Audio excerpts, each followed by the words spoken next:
Well, let's dig a little deeper into how the Rio Games have passed off. I'm joined on the line by Anthony Pereira, who's director of the Brazil Institute at King's College in London. Thanks very much for being with us. Now, Mr. Pereira, we heard some critical voices in our report just there. Would you say it's time for a gold medal for Brazil, or the wooden spoon, or perhaps somewhere in between?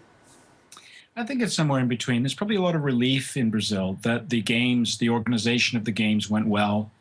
I think the opening ceremony impressed a lot of people, gave people an international audience some new insights into the country, into the history and the culture.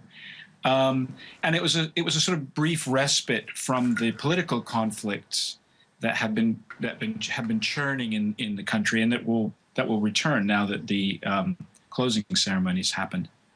Well, yes, indeed. We just heard from some Rio residents, though, who are a bit sceptical about their political leaders. They were saying they think the improvements in security and so on will fizzle away now that the games are over. Do you share their pessimism?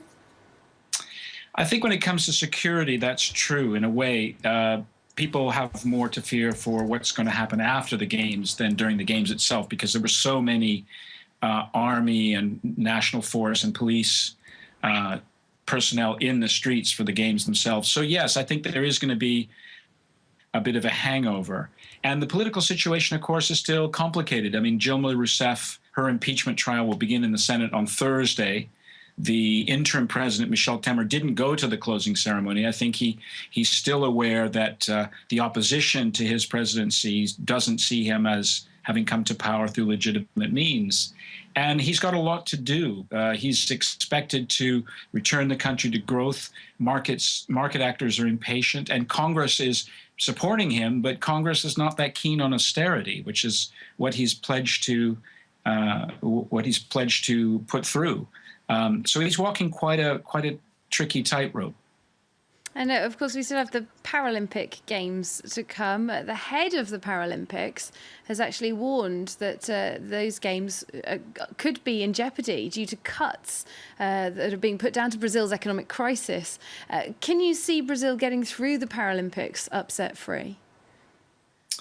I think they'll get through the Paralympics. There are some worries about the ticket sales, and you saw some of the images from the previous part of the Olympics, where there were a lot of empty seats in some of those events as well. So there's some worry about the ticket sales. I think they will get through it.